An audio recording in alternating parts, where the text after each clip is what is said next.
Who do you believe? Michael Moore or Reggie Wright Jr.? Michael Moore said he heard "got him." After that, don't say nothing over the radio. Did that happen inside of the club amongst loud music like Reggie Wright claims? Or did it happen while they were standing outside and getting ready to get into the car like Michael Moore claimed? Let's get into some of this straight game. Black chat. Life is like the cards. It's not what you dealt, but how you play it. Black chat. Play each situation correctly. I remember they used to laugh at a brother. Welcome back, guys. Welcome back. It's your boy DELRAY Richardson, platinum artist, platinum songwriter, Straight Game TV. Thank you for tuning in. I appreciate your time. Do me a favor, hit the thumbs up button, subscribe to the channel, and tell a friend. And like I always say, if this is your first time watching the channel and you want to be one of the first people notified when I drop some of this straight game, do me a favor and hit the bell notification right below this video. I'm going to get right into it. Ladies and gentlemen, I have some great information today that I want you to really sit down and think about. The information that I'm about to give to you right now, I don't have a belief or disbelief. I'm totally unbiased. But when I see somebody make a statement in regards to something, and I can go and hear the statement in regards to what that person is talking about from somebody else, then I go listen to that other person's statement also. So you kind of get both sides of the story, correct? Right, that's what you should always do. So I'm gonna give you the situation in Vegas. Reggie Wright Jr. Recently did a video, and the video was regarding the statement that the security guy Michael Moore allegedly heard somebody say over Reggie Wright's radio, right? And Michael Moore specifically said basically what he had heard, right? And if you look at this video right here, I'm gonna go backwards, then I'm gonna go forward. Okay. If you look at this video right here, from 46 minutes 29 seconds to 46 minutes and 39 seconds, you will hear Michael Moore heard what he said. He said that the individual who said this, they were saying this on the radio that he heard while Reggie Wright and him was getting into the car and going to the hospital, to see Tupac or find out what's going on in regards to Tupac, right? You can clearly hear him say, as me and Mr. Wright were about to get into the car, I heard somebody come over the radio and also say, don't say nothing over the radio, right? And if you look at this other part of the video, from 44 minutes 28 seconds to approximately 44 minutes and 36 seconds, you will hear Mr. Moore talk about him hearing the actual statement over the radio, basically saying, got him, right? Right. So now, in a succession of words, or in how Michael Moore explained that, he basically saying he heard these things, basically one after the other, if you will, right?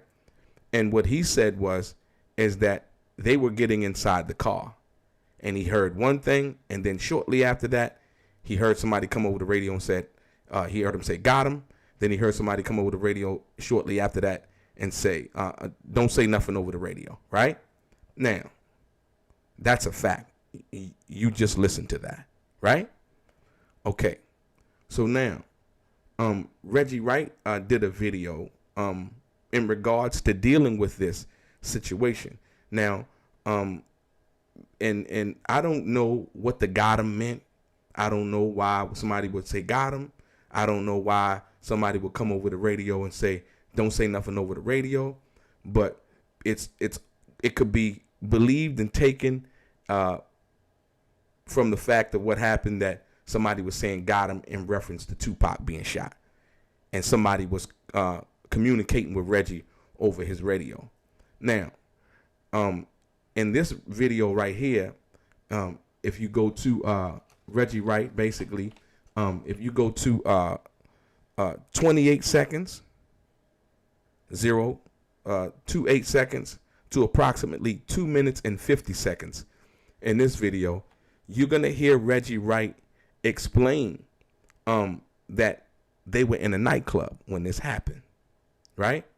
He's also going to use Gene Deal's interview from The Art of Dialogue to try to explain to us that when someone is in a nightclub, these two situations, Gene Deal being at the nightclub over in, Peterson Automotive Museum when Biggie got shot, has nothing to do with the night that Tupac got shot in Vegas.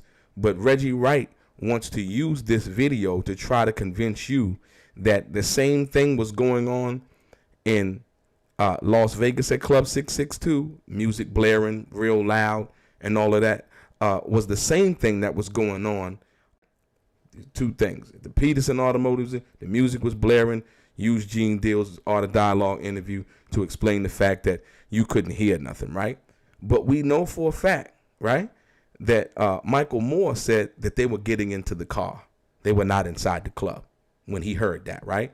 He said where they were. He said we were at, at Club 662. He didn't say we were inside, but then he specifically said, when me and Mr. Wright was getting into the car, then somebody else came over the radio, and it happened basically simultaneously. They got him, and don't say nothing over the radio, right? Right.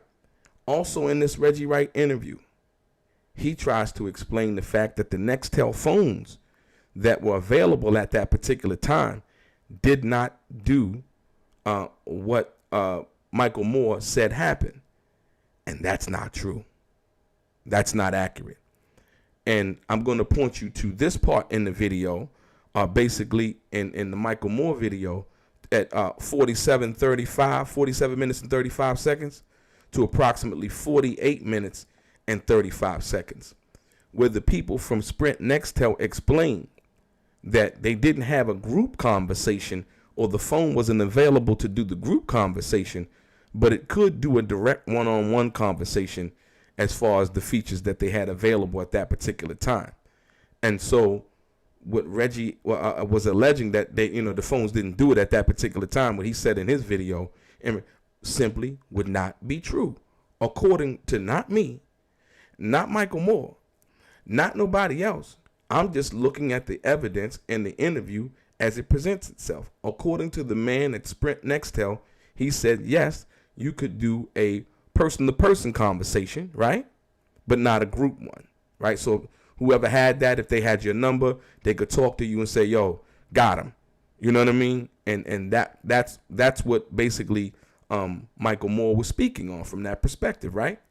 So now, Michael Moore also said, if you look at the video, from 47 minutes and 13 seconds to 47 minutes and 36 seconds, in which Reggie Wright basically says that in his video, that he alleges that somebody had said, or people had said that it was no. Michael Moore said it, and here is where he said it at that particular point in the video. 47 minutes, 13 seconds, and 47 minutes and 36 seconds, Michael Moore said it did not sound like somebody who was a part of the regular death row or homeboy security.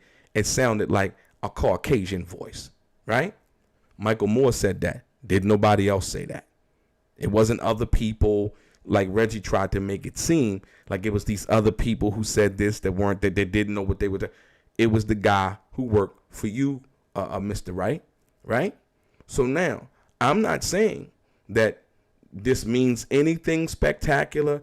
This means that, it was this thing going on. I'm looking at the actual statements. Reggie Wright's statement and Michael Moore's statement. And Michael Moore, basically what he said was, like I said once again, Reggie Wright tried to place this situation inside the club with blaring loud music and all of these other things, when we know for a fact that Club 662 hadn't even really started yet. Tupac and them hadn't even reached the club yet from that perspective. I don't know if it was a DJ playing already. I don't know none of those things because I wasn't there for that. But I'm saying from the perspective in which Michael Moore said we were getting into the car, right, on our way to the hospital when he heard these statements. And Reggie Wright tried to use Gene Deal's video to basically exonerate himself, and then goes into the fact that, oh, if you're going to listen to this, if it is true, but I know it ain't. I'm not even going to say that if it is true, because if I know I didn't hear it, I just didn't hear it. You know what I mean? But Michael Moore said what he heard. Now, the question I have for you is, who do you believe? Who do you believe in this instance? Reggie Wright explaining now that it was inside the club, as if we don't have Michael Moore's actual interview that we can go to with him actually saying, no, it was basically when we were outside the club getting ready to get into the car, right? Facts, right? You can listen to it. He says it. Okay. Now, so my question is, why would Reggie Wright try to place the conversation somewhere else? Not saying that the conversation didn't happen or somebody didn't come over the radio and say it, but trying to place the conversation in the nightclub amongst loud music, where if it was said, he's basically saying that Michael Moore wouldn't have been able to hear it. When we know clearly, based on what Michael Moore said, that incident happened when they were about to get into the car to go to the hospital. You understand what I'm saying? And so I have one more thing for you, and I need you to really, really check this out. Like I said, because people are trying to change the narrative and the facts based on you not knowing or not having all of the information. I want you to go to in this video right here. I want you to go to 28 minutes and 16 seconds to approximately 29 minutes and 38 seconds. And you will hear Michael Moore say that night in Vegas, Tupac thought that Michael Moore was going to be on him. And Tupac got upset that night and basically told and said it in the lobby. Tupac said, I'm paying for this shit. I'm paying for this shit. Where I say you go, that's where you go. Because I'm paying for this shit. Right? Now, once again, this goes into the fact that, once again, Reggie Wright received this letter right here. That's why he pulled Michael Moore off of Tupac. Right? And he was trying. Michael Moore even said it. He said, Michael Moore said the reason why he was trying to pull me off of Tupac is because I was the only one that wouldn't relinquish my weapon. And I kept my gun on me from the time that I arrived in Vegas until the time that I left. Right? This is Michael Moore's words, not mine. So now, if Michael Moore is gathering all of this information, not really knowing what's going on, because he's really not knowing what's going on from the perspective of why Tupac is saying what he's saying. And then he says that Tupac tells Frank to get in charge and get in contact with Reggie and the whole 9 yards, right? But Reggie still insisted that Michael Moore go to Club 662. Like I said, you have people who believe conspiracy theories and all of these other things. But I choose to take the facts, the statement of facts, right? What Michael Moore said, what Reggie Wright just said in the video that he made in regards to that, which would be inaccurate and not true, in accordance with what Michael Moore said and with the conversation that he heard come over that radio actually took place. You understand what I'm saying? That's all I'm saying. So, for the people, the intelligent minds, right? And like I said, to use Gene Deal's video in reference to that, that's totally irrelevant. That Gene Deal video there's a whole 2 different places, 2 different times. And like I said, we don't believe, I wouldn't say that we don't believe Gene Deal, but as to what Gene Deal observed in the Peterson Automotive Museum versus what Reggie Wright observed or alleges that happened supposedly inside of the club, right? 2 different places, 2 different times. Have nothing to do with each other. But that's a part of the manipulation campaign, right? To get you to think certain things, right? If you do not have the facts in order to be able to decipher what's true and what's a lie, right? So now you have it. And it's up to you to figure out who you believe. Me personally, I believe Michael Moore.